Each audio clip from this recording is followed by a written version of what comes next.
Okay, let's hope fourth time is the charm. We're going to see if we can get this to work without an echo. And as soon as this gets up and running, Chantele will hop on and we'll see what we can do. And we might just have to do this with a slight echo, and that is okay. So, refreshing the page. There you are. And now it's letting me bring you on, Chantele. So I'm just going to add you. Let's cross our fingers. Hello, everybody. Thank you so much for being patient. Okay. Hello. Hi. Okay. Do you hear an echo now? I do not. Okay. Do you guys out there hear an echo? I hear it in my brain, but I don't care. Let's see, Tracy, Stephanie, who else is here? Do you guys hear an echo? Okay, Stephanie's not. Raydell is. Hi, Hi, Stacey. Do you hear an echo still? Belinda hears it. Okay. So now we're going to try what hopefully will work. Is there an echo? Dang it. Can you hear an echo?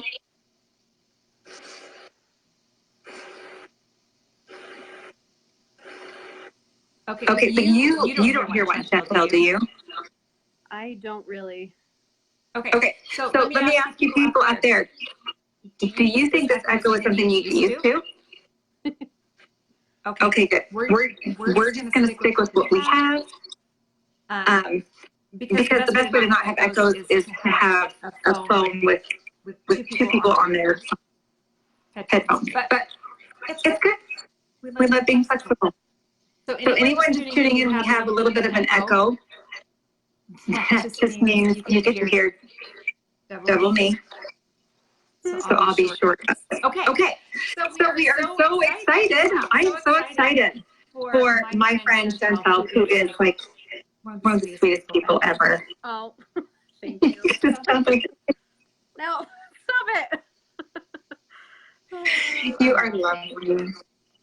Okay, so what we're going to do is I'm going to read your bio and then talk just a little bit, and then I'm going to give you a minute to say anything that you want to say. Okay. So Chantele Sedgwick is a white author, harpist, wife to one cute hubby, and a stay-at-home mom to 4 little kids. She is the author of Love Lucas, Switching Gears, Interlude, The Forthcoming, The Summer of Lost Things. But that's already came out, right? Yeah, that just came out. Another title. She's also a Gryffindor, Kit Kat hoarder, which I fully support. Avid reader and lover of all things nerd. Chantele is represented by Nicole Resciniti of the Seymour agency. So that's you. That is me. Wonderful. So I want to say up front, just in case some people can just kind of stay on a little bit and then have to go. The best thing you can do, if you read this book and loved it, which we all did, is to go on Amazon and leave a review. Good reviews for authors is like a physical manifestation of love. It's manna, right? Yes, it is. Yes. So, before we get into things, do you want to tell us about your newest release, or do you have any other news that you wanted to share with us? I can tell you about my newest release. So, The Summer of Lost Things, obviously you guys read Love Lucas. It's about Oakley's cousin. And Oakley's actually in it, but I'm not going to spoil anything. So she's in it for a little bit. So if you want to hear more about her and Carson, then The Summer of Lost Things kind of ends all my books, those 4 books. And there's kind of a surprise at the end. So Really? Yeah. That's awesome. One of the things that I noted here was that I wanted to have another book. I want you to write a book, but from the mom's perspective of everything that happened right after. Because you did a really great job at keeping her pain and her isolation. And I wanted to get inside her head too. Thank you. So can you just write that really quick? Yeah, I'll just for me. I'll throw that out. Okay. I'm ahead. So you can find out more about Chantele at ChanteleSedgwick.com. Her books are on there. She's got more things, events. If you want to contact her, it's on there. Social media links. Do you have a newsletter they can sign up for? I do, but I don't do it very often. Sorry, I have a motion sensor in my room and it just turned off. So that was weird. Anyway, I have a newsletter, but I don't keep up with it as much as I'd like. I need to get back into it. So. Okay, where can they sign up for that? I think there's a link on my website. If there's not, I'll check and put it on there for you. So. Okay. Yeah, like I said, I don't use it very often. I think I've used it like once. So I need to be better about that. Okay. So if you have questions, go ahead and put them in the comments and we'll answer them as they seem to come up. There is a little delay from the time you type in the question to the time that we see it. So be patient and we'll get them. And if it looks like we missed your question, just ask again and we will get those answered. So I will start. I have a lovely list of questions to ask you. Some are about you and your writing. And some are about the book. Love Lucas. I want to tell you, first of all, that I forgive you for scaring the pants off me. Because anybody that knows me knows, well, I'm not afraid of bears anymore. I decided I'm done being afraid of bears. But that leaves sharks and stairs. So everything was going fine.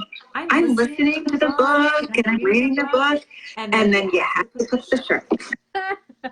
I know. I'm actually terrified of sharks, like terrified, but I'm actually fascinated by them. So it's kind of I don't know. I love Shark Week, but when I'm at the beach, I'm like, I don't know if I can get in. So, yeah. Well, and it's funny because like halfway through the book, when she was taking her surfing lessons, I was thinking, isn't anyone afraid of sharks? It's a real thing. Yeah, it really is. Okay, so Tracy just asked a question on here. She says, when you begin writing a book, do you know from the beginning that there is going to be a big tragedy that dramatically affects the main character that is not expected, and doing so be so big the reader has a real reaction? I don't always know. I didn't really know the ending of Love Lucas before I wrote it. It just kind of came to me as I was writing. So it depends on the book. Switching Gears, I kind of knew, but Love Lucas, I didn't. It just kind of came to me, and yeah. So I just wrote it, and then I was like, "What the heck did I just write?" So are you a pantser then? You don't plot any of your books? I try to plot a little bit. Like I kind of know what's going to happen, but I'm not like a plot by every chapter kind of person. I'm more of a pantser, but I do know a little bit. So did you have a theme in mind? I mean, when this idea started, what was the beginning of the idea that this book came from? And then how did you build on that? Was it a theme that you thought of, or did you think, I just wonder if someone passed away, if they were letters, what effect that would have? Yeah, it was kind of like that. So I was sitting at my kids' school waiting for them to come out of the school a couple of years ago. It's been a while now. But I always have a notebook with me, and I started writing down letters from a brother to a sister. And it just kind of came from that. I wrote all of Lucas's letters first, and then I added in the story after. I think there were like 2 of them I added after, but most of the letters I wrote first in my little notebook, and I thought, I think this will be a good story. So, and I've lost a lot of family members from cancer, and I thought about doing, have him have that kind of tragedy, for Oakley to have that inner life and how to come out of it and still be able to grieve, but move on, but still remember him. So, yeah. It made me think of, if I knew that I had a limited amount of time, what would I want to do? and what I want to say. Because it was interesting because Lucas was able to speak through his letters. And he would talk about how these things used to be important, and I still like basketball, and I still like this. But what's more important is just the time and the moments that I have. You feel like it had an effect on you that way when you were reading it, and that the effect you hope that your readers would have? Yeah, for sure. After I wrote it, I was like, oh my gosh, this is so kind of depressing. But I always want my books to end hopefully, like to have some hope at the end. And it kind of affects my life too. How I need to spend more time with my kids and, just be there for them instead of spend time on social media or whatever. I need to be more present in their lives and in mine. So. Yeah. Was Oakley an easy character to write? Did you feel like you knew her well? Was she different than you, the same? She was actually really easy to write. I don't know why, because she's a little different than me. But Love Lucas was probably the easiest book I've ever written. And the fastest too. I usually take quite a while to write my books, but Love Lucas was super fast, and I just got it all out there, and I've never had that same thing happen since. So, so I don't know. She just kind of spoke to me, and I needed to tell her story, and the Lord helped me along.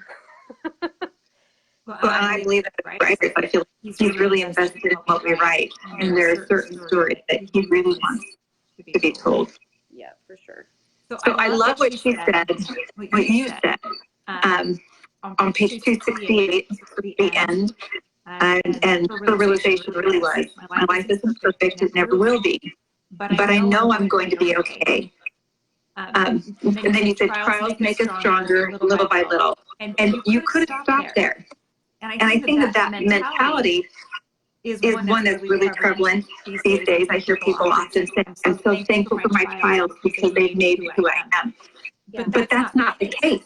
The next sentence you said is, we just have to keep going and not give up hope. And I love that you let her have that realization, because it's not the trials that make us stronger.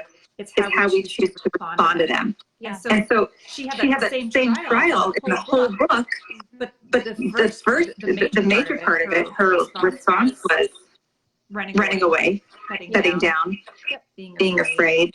And then when she realized, hey, I can't change the situation, but I can change how I'm responding, that's why she's okay. Yeah. I feel like that in my own life when I've gone through trials. Everybody has them, and we're going to keep having them. So, they're hard, but just keep going, and you'll eventually get through them and learn a lot. And sometimes you'll wonder why things happen, but they make you stronger. Oh, Stephanie says it's frozen. I think that's just you and your connection. So it's a little unfree. Because things look fine here on our end. I also love on page 227 when she's walking onto the plane. And I'm like, stop, don't walk on the plane. And the thought that she had was, am I a coward? Mm-hmm. And I think that that's something that she has probably known she was like all along. I mean, she's very brave in a lot of ways. Yeah. But I think that whole idea of being afraid, afraid to be happy when you're mourning, afraid to move on, afraid to open up, afraid to be rejected. I think that fear, you did a really good job of kind of lacing that into the book without really having it be an overbearing message. But when she asked that question, I think that she had this resounding, kind of happened. Mm-hmm. Yeah, thank you.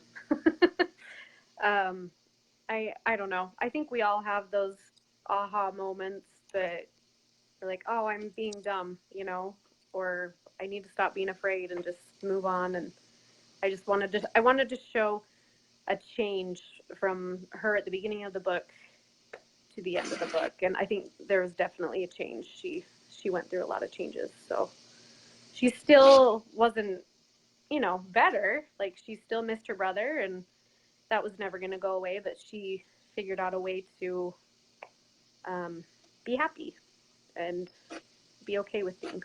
So, yeah. And I think that's a great message because in all of our lives, we're going through something. Everyone here watching, you and I right now, we're all going through something. yep. And when I was younger, it was always like, okay, if I can just get through this, I'll be okay. If I get through this, I'll be okay. Yeah. And I think once you can accept the fact that once you get through this, something else is going to happen, and so you stop waiting for that, and you start going, I can be okay no matter what happens. Mm-hmm. I think your quality of life and your relationship too. Yeah. Yeah, for sure. Good. So, some personal questions. What are you working on now? I have 2 books on submission right now. One of them is another contemporary. It's very different. It's kind of a romantic comedy. So we'll see how that goes. And I have a Regency murder mystery also on submission. So that's very different from what I write. So we'll see how that goes. And what inspired you to write that one? I love Regency, and I wanted to do something a little different. So I just sat down and researched and read a lot of Regency books, and I had fun with it. It was really fun to write, but we'll see if it gets picked up or not. So, Oh, I'm excited for that. yeah. Do you love to research? I mean, because you had to research some things in the book, like surfing, marine animal rescue. Oh yeah, yeah. I've never been surfing in my life, so I actually do. I like researching. All of my books have something that I've researched because I don't know everything. I researched surfing and depression and the marine biology and all that for Love Lucas, and I've researched panic attacks and kidney disease and all sorts of stuff. So researching the Regency was kind of fun because it was all history stuff, and I love history stuff, so it's a little different. Very cool. What is your writing space like? I usually write at our desktop. Sometimes I write on my laptop.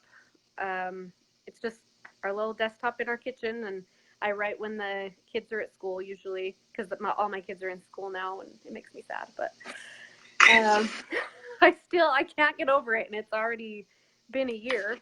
Like, this is the 2nd year they're all in school, and I'm still like, But yeah, I just write in the kitchen, just on our little desktop, and edit there. We have 2 screens set up, and one day I'll get an office once I don't have so many children in my house. So, but hopefully that's a while away. So. You're so good. So Jana commented, she said, I think you did a great job with showing how life keeps going on when you are mourning, even if you aren't ready for it to go on. Oh yeah. I was just thinking about that today, and not necessarily with mourning either, just everything. Like, life does not slow down no matter what's going on in your life. And everything eventually comes and goes, and I was just thinking, oh, I have this week and this week, and worried about it, and then like, oh, it's already gone and done. So yeah, it's crazy. I remember there was a time that something really terrible happened. I think it was something bad happened. And I was in my car, crying, and I was at the intersection. And there were people in cars next to me, like laughing, going into the store to go grocery shopping. And I got mad at them. I was like, how can you go live your life when my world has shifted? Yeah. And that can be hard, seeing other people move on. And especially in a situation like this where it's a family tragedy. Mm-hmm. And you're having a hard time moving, and you see other people moving on. And especially like with Oakley, her parents were moving on, but in a very, very different direction, one that she did not want at all. Yeah, her whole entire life just shifted. And I think she grew a lot from it, but that's hard. And life's hard, and it keeps going whether you want it to or not. So I just wanted to show that for sure. Lori asked, remember if your family read your book? Specifically, Devery? So, Devery? Devery. She knows my sister-in-law. I think Devery's read Love, Lucas. I'm not positive, but my husband has read, he's not a reader, so I don't get like annoyed if he doesn't read my stuff because I know he just is not a reader. So he's read, I think 3 out of the 4 of my contemporaries. And my daughter, my 12-year-old, just read Love, Lucas for the first time, and I was so nervous because she's like so critical. Like it takes her a lot to even pick up a book. And she was like, I really, really loved this. And I was so happy. She scares me more than anybody. But yeah. But because kids are honest. Yeah. And then my 2 sisters kind of read for me. So they've read them all. And my family usually reads my stuff. So yeah. So how long does it take you typically? You said this was your fastest one. How long did it take you to write this one? Typically, how long does it take you to write a novel? This one was about 2 months. And that was like written and edited. Like I never ever do that. So there was a reason this book had to go out. I don't know. It was weird.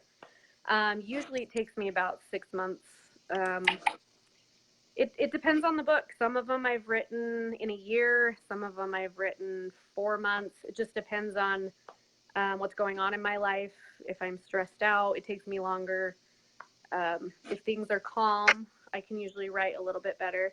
The summer is crazy. I can't ever write in the summer because my kids are home, and I won't write when they're awake.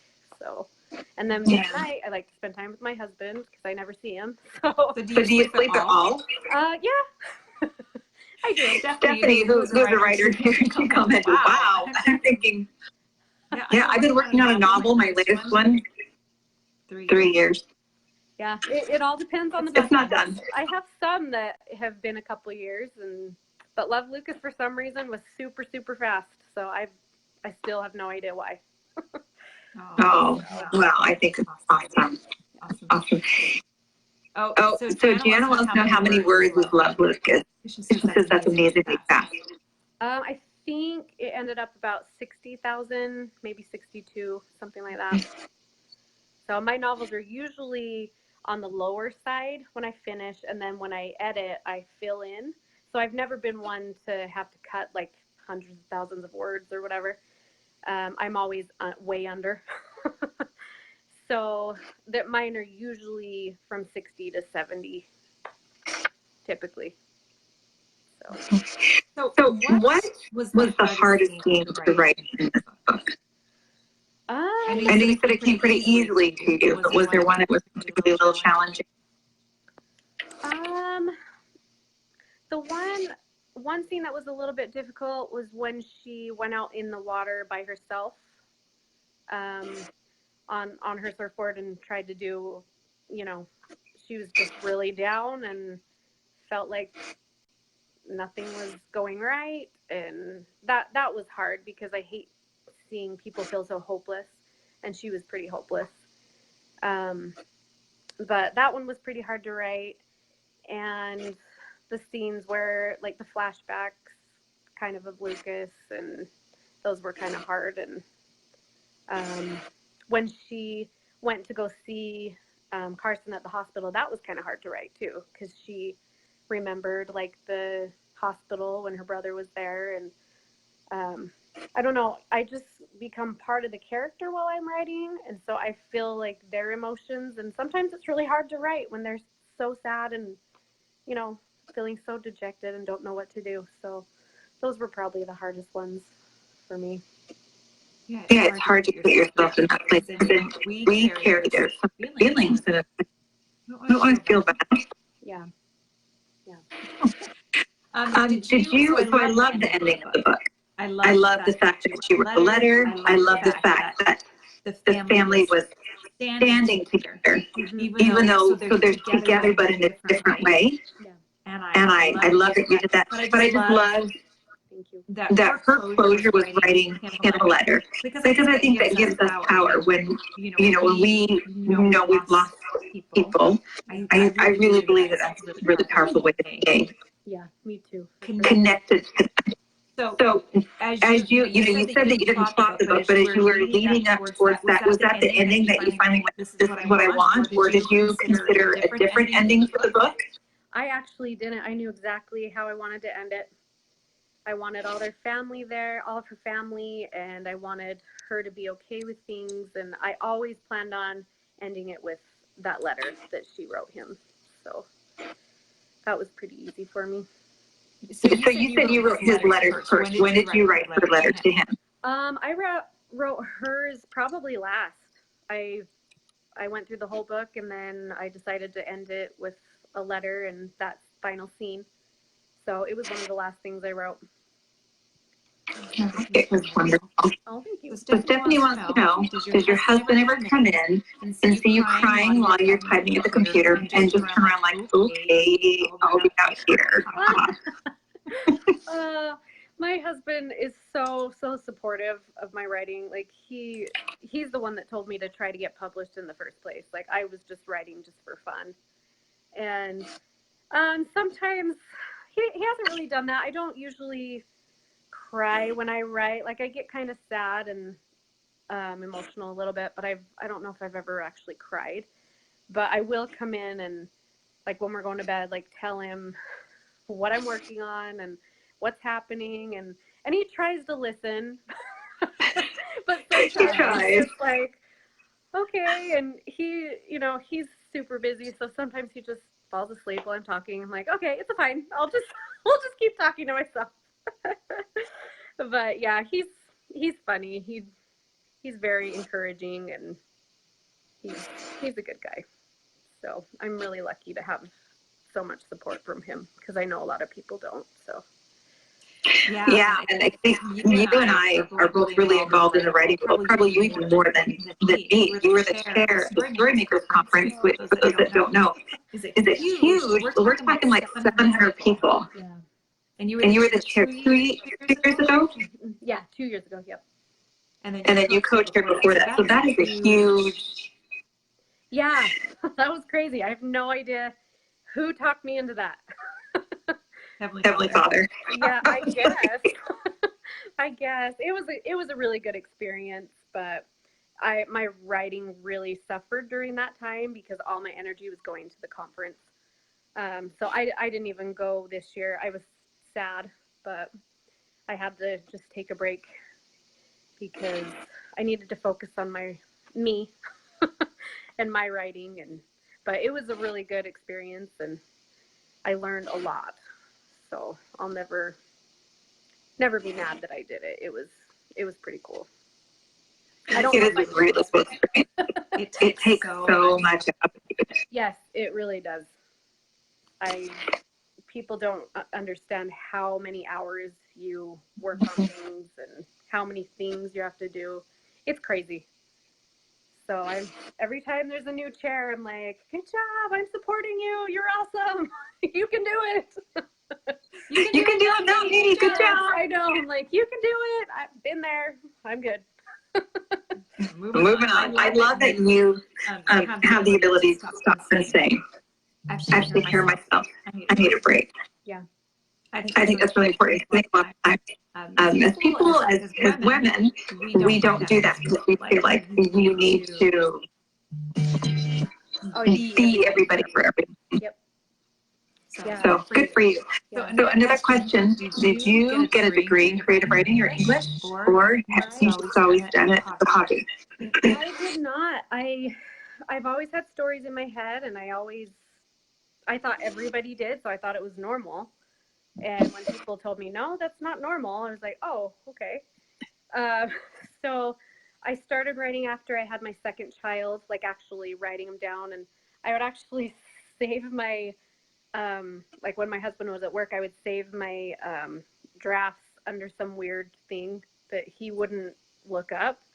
because I didn't tell him. I didn't tell him for a long time because I thought I was weird. So, I don't have a degree. I would like to go back to school, especially now that my kids are in school. I would like to go back and finish, but I would hide those drafts just on the computer. And finally one day I sat down and I said, I need to tell you something to my husband. And he was like so worried that something was wrong. And I'm like, I write books. And he's like, oh, that's awesome. You should publish them. I'm like, why was I so scared to tell him that? I don't know why I was so scared, but yeah, he's been supportive ever since. So I was just a dork. Well, and then you got to meet other writers and realized we're all weird. Yeah.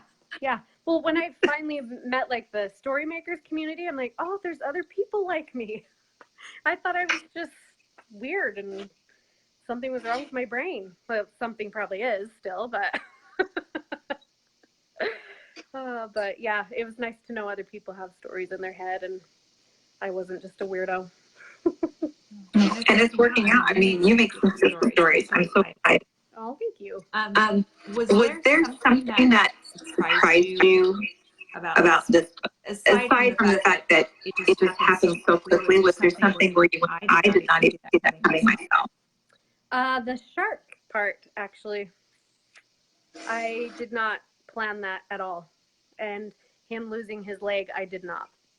That was just, I was writing and it happened and I went back and read it. I'm like, what did I just do? I can't do that.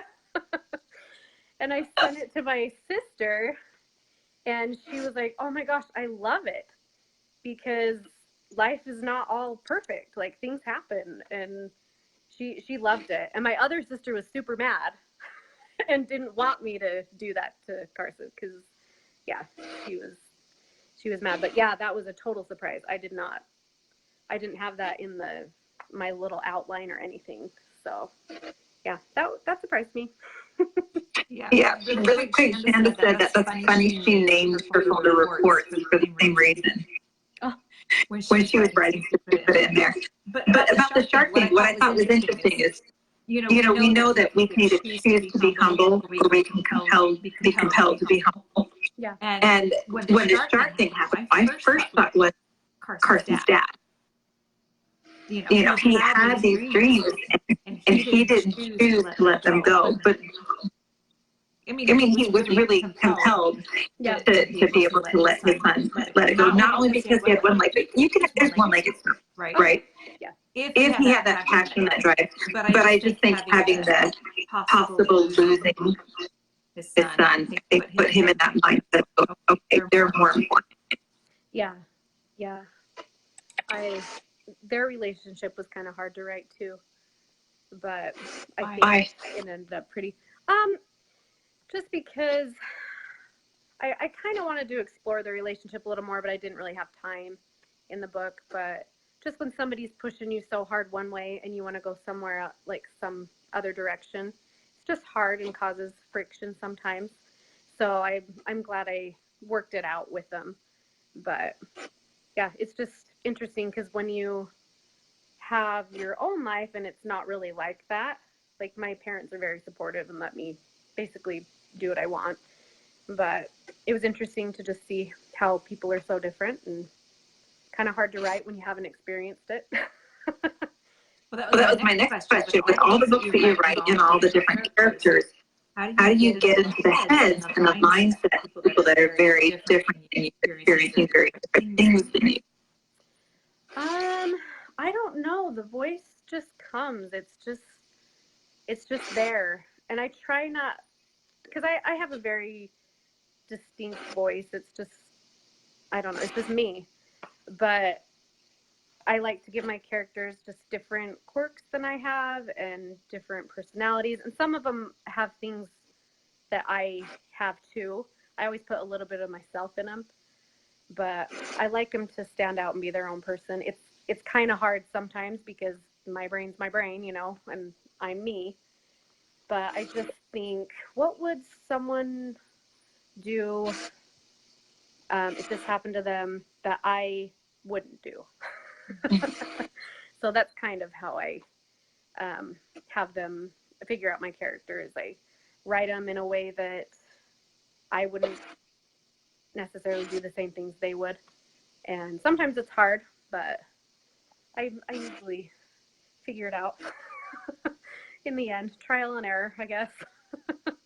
Well, it works. Whatever you're doing works. Hopefully. Okay, so you were able to meet one character from your book. If they were all listed real and you could go to lunch with them, do you have a favorite character? I really, this is hard. I really love, I don't know if you've read Interlude or not, but I really love Jack. He's the love interest in that one. And I really love him, and I really love her. So probably them. I really like Oakley too, just because she's been through so much, and she, in the Summer of Lost Things, she's kind of an advice giver because she's been through so much. So I'd like to sit down with her and hang out. How old is she in the next book? It's been, I can't remember, I think a year or two since the end of Love, Lucas. So yeah, it was fun visiting her again and Carlson and just seeing how their relationship has grown. So that'll be fun. It'll be fun to read, to see her later, to see that life really does keep going, and that she's in a good place. Yeah, I don't want to spoil anything, so. And we won't spoil anything. Yeah. So everyone just go buy the book and read it. And then leave a review. I'm like the worst marketer ever. So I just say, oh, thanks for reading my book. I need to be better about that. But marketing is hard. Because you want to get your book out there, but it's really hard to go, hey guys, go spend your hard-earned money on something that I wrote. Yeah, see, I can't do that. Okay, I'll do it for you. Go spend money on something she wrote. Thank you. You're welcome. And leave a review. Well, I really enjoyed reading this book because the end of it really was about hope. Mm-hmm. And I am a big fan of personal responsibility. And at the end, she started taking responsibility for the way that she's handled things. Mm-hmm. But her mom did as well. Yeah. It was a mutual apology, and I think there's power in our lives when we can stand up and say, I didn't really do the best, I'm sorry. Mm-hmm. And I think we're afraid to do that because we want to be able to do everything the right way, mm-hmm. and not make mistakes ourselves. But I love the fact that it ends in an apology and forgiveness and hope, because that's what I think that's the power of the story. Mm-hmm. Is that the reader closes the book and they go, okay, well, if she could go through that, and if Carson can lose a leg and joke about it, and if her mom and dad can stand side by side at the grave of their son, Mm-hmm. then I can go through what I'm going through here. Yeah, for sure. I love hope. I don't love books that just end and there's like, it's just hopeless. I always have to have a little bit of hope, even if it's something really hard they're going through. So, because that's life. You always have to have hope. So. But your hope was really tangible. I just watched Cast Away with Tom Hanks. Have you ever seen that? I don't like that, no. The end of that made me so mad because he goes through all of these things, and then at the end he's just standing there and he looks in a direction, and then it's over. Yeah. And it's supposed to insinuate he's going to go there. Yeah. But I want to touch the hope and see it and taste it. Oh, that movie drove me crazy. Just the end. I was so mad. Yeah. And they didn't even do like a number 2. Yeah, I know. No follow-up, nothing. We just have to, nope. Okay. I don't like Tom Hanks anymore. Anyway, do you have anything that you wanted to add or anything you wanted to share with us before we go? Sorry, I have a child. Go back. I'm almost done. Oh. Hello, child. Sorry, say hi. You're on TV. Okay, just a second. Okay, we're almost done. One more question. Oh, Stephanie said, I thought you did a great job making the characters' emotions real and having them go through complicated situations that show the growth. Oh, thank you so much. It's hard to get into those emotions sometimes, but I like it, even if it's hard. Well, thank you so much for writing this book. I know that there's just so many that have read it that have come away feeling moved and empowered, and the most important thing, armed with hope. So you're wonderful, and your fan looks like this halo right above your head, which is so fitting. I know, I'm on my phone, so I'm like walking around so the light doesn't turn off again. Oh, no, you're an angel, and I love you. And I'm so glad. I'm so grateful that you are our angel. Oh, thank you for having me. I was so excited, and I always get so nervous because I don't know how to, I don't know. I'm just weird. But thank you. Thank you for coming, and thank you for reading, and you guys are awesome. Well, you're not weird. You're fantastic. I'm a huge fan of you personally, and I just think that I think you're wonderful. Oh, same. So everyone, go back onto her website. If you haven't bought her other books, just go buy them all. You can go into ChanteleSedgwick.com. Go buy them all. Summer Blessings. Now we're all more than obligated to go get that, so we can find out what happened. And then leave the reviews, because Chantel's super sweet, but you would be surprised that sometimes people say mean things to authors. Even ones as sweet as Chantel, they mean things about our books, they mean things about us. So the more love we can show them, the better. Yep, it's so true. So true. Right. Well, thank you again. If you're watching it after we've done a live thing and it's recorded and you still have questions, go ahead and ask questions in here and tag either Chantel or I, and do our best to make sure that we answer your questions after the fact. Yeah, I'll And again, just thank you very much. You are fantastic. Thank you for having me. You're so sweet. You're like the sweetest. I just love you. Oh, I love you too. Okay. I will.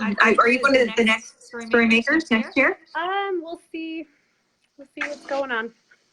Okay, if not, I might just come to your house. I would love to, but we'll see how the family's doing. So my husband's a bishop, so it's hard to get away right now. So Yeah. And this too shall pass. You can do hard things. Yes, there's your hope. I can. All right. Well, you take care, and I will talk to you soon. All right. Thank you so Okay, much. thanks, everyone. Yeah. Bye. Bye.